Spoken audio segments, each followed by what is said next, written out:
Hello 10 Fit crew. So today's workout is a core based workout or primarily abs.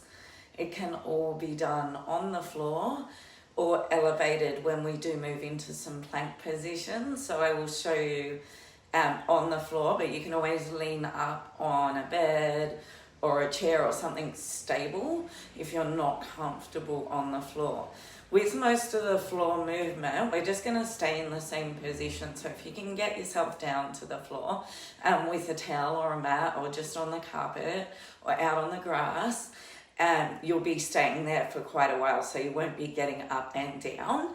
But you could also do some of the crunches from a seated position if you're more comfortable there. So enjoy. I'm not putting the music on this morning. I am just going to coach you through the exercises, and we will be starting off getting the big ab muscle warm in the middle, your six-pack muscle, and then moving into some more of the other ab muscles, your obliques, which are vital for mobility and strength, into the bottom part of the six-pack muscle as well. A little bit of back work, because if we have strong abs, we want a strong back. And yeah, like I said, flipping into some plank work, which can be done at a load of levels. So you do this workout either on top of one of the other 10 Fit workouts or on its own. Enjoy. Lying down for me initially, and that's what I was saying. Once you get down to the floor, you do not have to stand back up. Or if you're more comfortable sitting on the edge of the bed, any movement that we do forwards, you'll be able to sit with. Any rotational movement, you'll be able to twist with. So when you're lying down to the floor for me today, team, you can use your hands to support yourself as you roll back down to the floor. You could even do this whole workout with shoes off. What you want to focus on here is holding on through the midsection.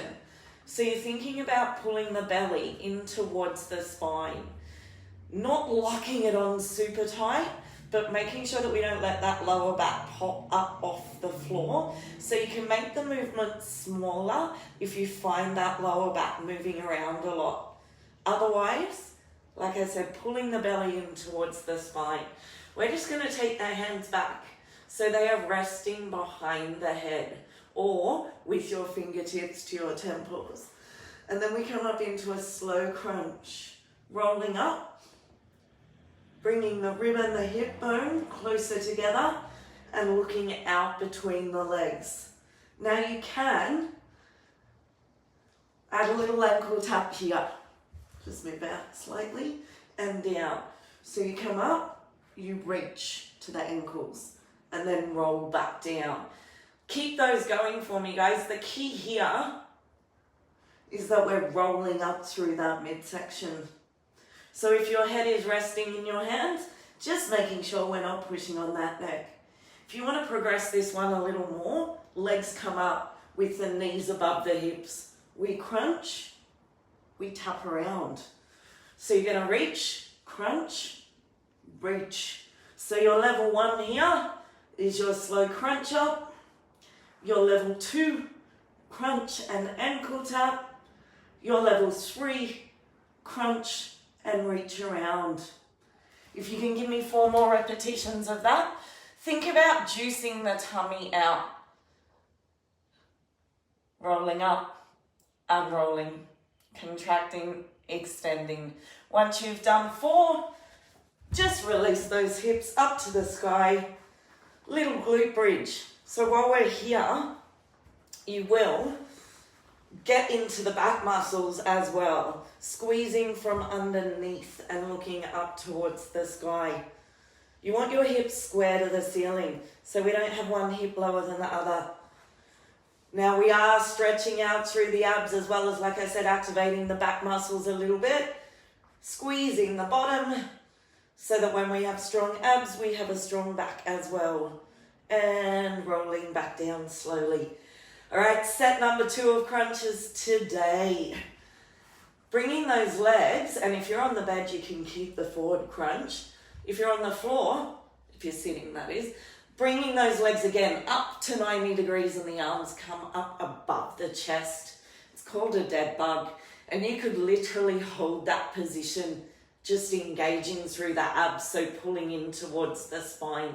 Or you can start to extend opposite arm and leg and then come back up slowly. Opposite arm and leg. So the lower you go with this, the harder it's going to get. You could take that leg higher. Yeah, remember what I talked about before? Engaging through the belly so we don't let that back pop up off the floor.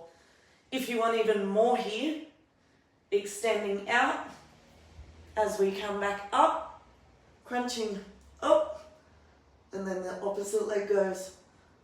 You reduce or release the crunch and then come back up. So loads of options here. Either holding in that dead bug position with the knees above the hips, holding on through the abs, or adding your opposite arm and leg extension.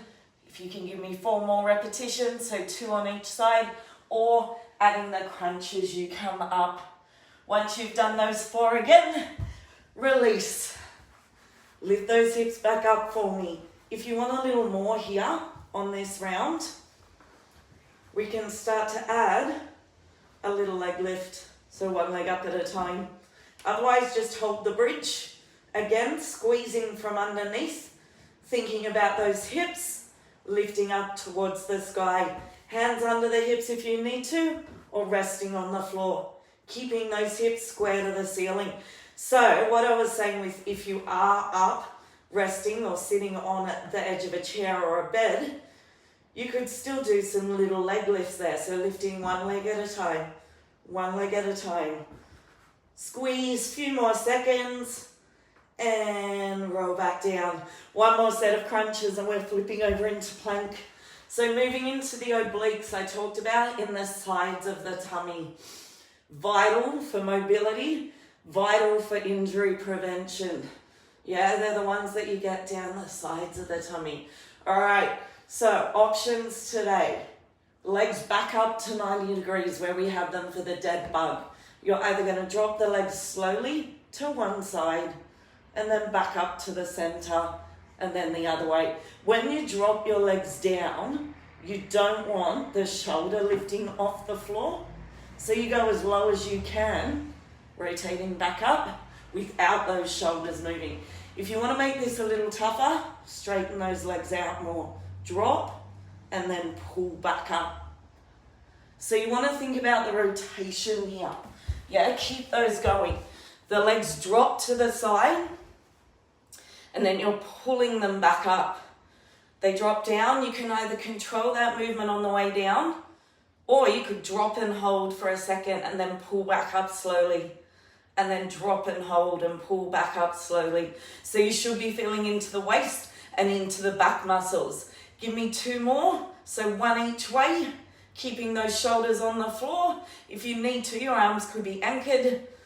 Once you are done on those 2, release. We're flipping it over. So if you're up on a chair or the wall or leaning on a bed or something sturdy, hands are resting on the edge. Otherwise, we are flipping over into your full plank position. So starting for this one, knees, yeah? Long spine. We don't want the back dropping. We don't want the butt bridging up in the air. Body weight forwards over the hands. Your level 1 here. You pull back. This is our slingshot. And then you flatten out. So pull back over the heels. Keep the eyes out ahead. As you flatten out, making sure you don't go too far. Yeah? So we're pulling in again. Abs towards the spine. Pull back. There's your level 1. Level 2, we can pop up to the toes. And you're going to pull back and then forwards. Level 3, pull back and we add a side climber. So you can get momentum with that one. Back, forwards, climb. Yeah? Back, forwards, climb. So level 1 again. Back over the heels. As you flatten out, breathing, pulling in towards the spine. Level 2, the slingshot without the side climber. pull back and flatten out. Again, watching we don't dip. Level 3, slingshot, side climber. They're tough, but they're worth it. Make sure when you come forwards that your body weight comes all the way forwards over those hands. If you were standing, you'd be able to still do the same thing, but with just the side climber. So imagine I'm leaning on something, side climber, around. Heart rate should be up a little, and hold. Sit back and stretch. All we're gonna do is a plank to finish this one off today. So you could stay up on your hands, on your elbows, knees or toes. I tend to go up on my fists. You can if you find that your wrists are hurting. From the knees, nice and flat, eyes out ahead, long spine, shoulders back, holding on through the abs, or popping up to the toes. Again, there's a little pelvic tilt. So your hip and your rib bones come closer together. Bring it back a little. Long line, top of the head to the tailbone to the heels. And you're better off dropping to your knees, squeezing the glutes as well, so the booty, and staying in a nice flat position than worrying about compromising up here. And if you're finding that easy, you could always extend the hands further out in front. It doesn't look like mine are, but that's normal plank.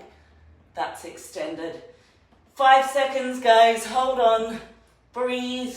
2, 1. Stretch it back. Well done. Nice deep breath in through the nose, out through the nose or mouth. So like I was saying, you can include that one with one of the other workouts. You could just do it on its own. You're going to get into the abs. It doesn't take much. Enjoy the rest of your workouts, team. And remember, I am here if you need anything at all. Check the contact section on the app. You can contact me via email, phone call, or on the Facebook page as well. Well done, guys.